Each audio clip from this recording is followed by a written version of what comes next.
Boy, howdy, WickedBinge viewers. We've got a video zestier than a can of chili peppers dancing at a Texas nightclub. Sandy's always looking out for the citizens of Bikini Bottom, especially SpongeBob and Patrick, and is one of the town's most prominent forces of good. But even the strongest critter in Bikini Bottom has her off days. Hey guys, I'm Brad with WickedBinge, and this is Sandy Cheek's Deeds, Good to Evil. We'll start out with the time Sandy was sweeter than a pecan pie, with the good deeds. Hopefully we'll scratch her itch right away, with the time Sandy helped SpongeBob take his wig off.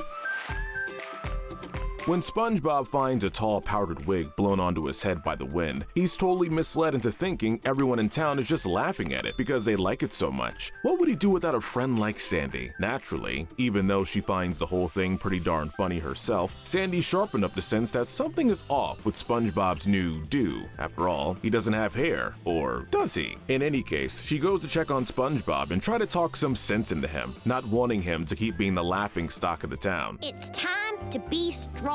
Sure, she laughed as well, but at least someone was nice enough to keep SpongeBob from repeatedly making a fool of himself. But she's just as willing to stand up for herself when the situation calls for it. Take her educating SpongeBob about his squirrel jokes. In an episode that's aged like a fine wine, SpongeBob starts to use hurtful and racist jokes about squirrels and how darn stupid they are. Because they're so darn stupid! Sandy nicely asks SpongeBob to stop being hurt by his jokes. She even relents for a while, until the other townspeople start to insult her on a regular basis. SpongeBob doesn't stop despite Sandy's pleas, resulting in her actually pretending to be as stupid as SpongeBob's jokes say she is, overfilling him with water straight from the hose. While the means were perhaps a little violent, teaching someone not to use hurtful jokes, or at least to insult everyone equally, is valid, and the fact that Sandy was willing to compromise with SpongeBob's jokes while not compromising her self-worth is respectable. You know what else is respectable? Having the generosity to give away free food to your community. Like, really? In this economy? Nutty butter is truly one of Sandy's greatest feats of altruism. I know that sounds like a joke, but really, it isn't. In the episode Sandy's Nutmare, Sandy starts to use the power of science to make her tree grow exponentially and produce the biggest acorns she's ever seen. Not able to store all of them, she decides to make nutty butter. If I had to guess, I'll imagine it as the peanut butter filling in those Nutty Buddy candy bars, which, if correct, is an incredible act of public service on Sandy's part. I'll take your whole stock, and it would be pretty easy to, since Sandy was giving them away to the townspeople for free, not wanting to let any of them down. I can make some more acorns! Mr. Krabs better be glad the tree wasn't growing Krabby Patties. Unfortunately, as sweet of a deed as this was, we have to mention her disregard for her oak tree, which she nearly killed through excessive artificial growth serum. She does commit to taking better, more natural care of it from then on, but the initial lack of regard for the environment is a little concerning, even if the environment in this case is just her tree dome. Wait, isn't it about time for hibernation? Sandy's gotta get all her extreme energy out of the way first, with SpongeBob's help. She might put him through a lot, but she'll also do anything to rescue SpongeBob from, well, herself really. When SpongeBob runs away from Sandy and her extreme playtime activities, she shows that the whole repeatedly endangering his life thing was nothing intentional. Immediately, she shows concern for SpongeBob, putting all of her pre-hibernation week activities on hold until he's brought back safe and sound. She recruits a multitude of citizens at the Krusty Krab with Mr. Krabs' help to find SpongeBob, and while she does end up overworking them, just like SpongeBob, it was all out of concern for her friend. No one's going anywhere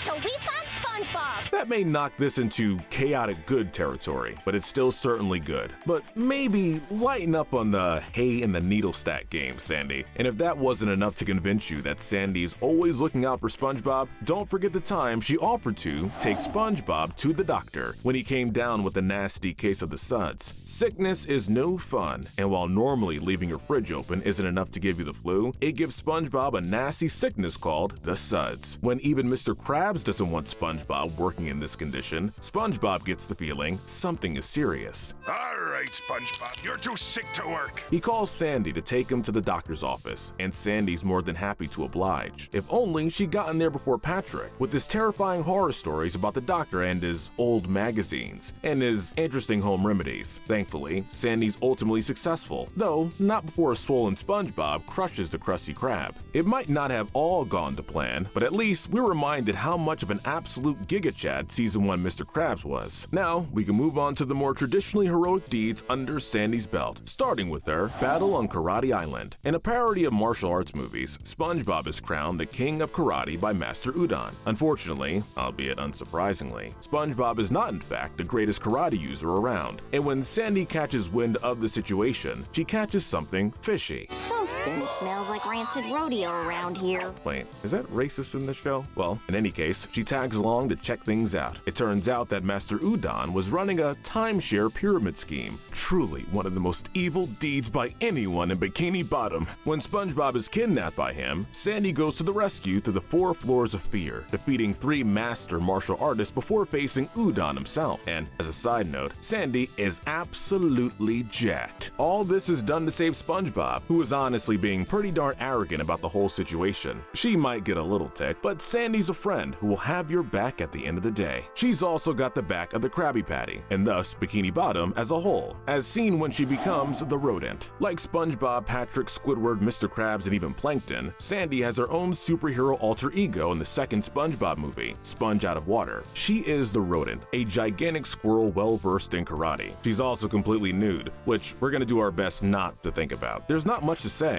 We honestly end up talking about this movie a lot in these good to evil deed videos, but just know Sandy's no less heroic than her sea critter buddies here. That said, there are actually some moments where she's even more of a superhero. No realistic CGI squirrels needed. You may not have seen this next entry coming, but believe it or not, the Rodent was not Sandy's superhero debut. Enter Miss Appear. John Cena, overdone. Invisible Girl, too plain. Toru Hagakure. There's no way you didn't have to look that one up. When it comes to heroes of the invisible kind, nobody quite beats Miss Appear. Well, unless the opponent is a moving car. But that's not relevant. What is relevant is that when Barnacle Man teams up with the Dirty Bubble and Man Ray to form the evil team of villains known as EVIL, she gladly puts on one of the superpowered costumes found in the Mermalayer to help protect Bikini Bottom from their horrifying ding-dong ditch pranks. Like the last entry, we've mentioned this before, but for Sandy, this deed stands out even more. For SpongeBob and Patrick's part, they're both huge fans of Mermaid Man and Barnacle Boy, and actually know them personally. For Squidward, as unenthusiastic as he was, he changed his tone when Mr. Krabs ordered him to go save the world or be fired. Well, okay, he didn't change his tone, but he did it anyway. Sandy, on the other hand, didn't have any motivation but to stop the dastardly villains terrorizing Bikini Bottom. She's a down-home hero through and through, and here we see that it's not limited to just her friends. But don't go thinking that means her friends don't get to enjoy her good nature. In Sandy's debut appearance, we got a hint of her character when she saved SpongeBob and Patrick's lives. Before SpongeBob and Sandy even knew each other, they were both concerned when they saw the other seemingly attacked by a clam. The key difference is that while clam wrestling is a fun activity for Sandy, it was actually something that had SpongeBob in danger. So Sandy's determination to take the creature down and save the little square dude is pretty admirable. Later into the episode, she manages to save SpongeBob and Patrick's lives when they dry out from lack of water, giving them the water helmets we see them wearing in her dome for the rest of the series. I need it! This makes the 3rd time in just one episode where she saves someone's life, and it makes for a great start to their friendship. But we finally reached the gold medal of good, and when it comes to Sandy, it's gotta be an umbrella entry. We're giving the gold to Sandy, saving Bikini Bottom from various monsters and large-scale threats. Being one of Bikini Bottom's strongest, Sandy thankfully uses her abilities for the good of those around her, which often involves helping SpongeBob and company stop whatever threats loom above the city. From discovering the cure to Jerktonium and It's a SpongeBob Christmas to helping SpongeBob save the citizens from aliens and Planet the Jellyfish, Sandy seldom takes a break from using her brawn and brains to protect people, or fish. Perhaps her bravest moment was the defeat of the terrible, mysterious monster who ate Wormy, a creature who never had the courage to terrorize Bikini Bottom again, knowing that Sandy was back in town. What would we do without her? Remember, you can't say nothing bad about Texas, but you can say a couple of bad things about the bad deeds. Sandy's always looking out for SpongeBob and Patrick, but that doesn't mean she always does things right. Take her testing SpongeBob and Patrick's survival skills, for instance.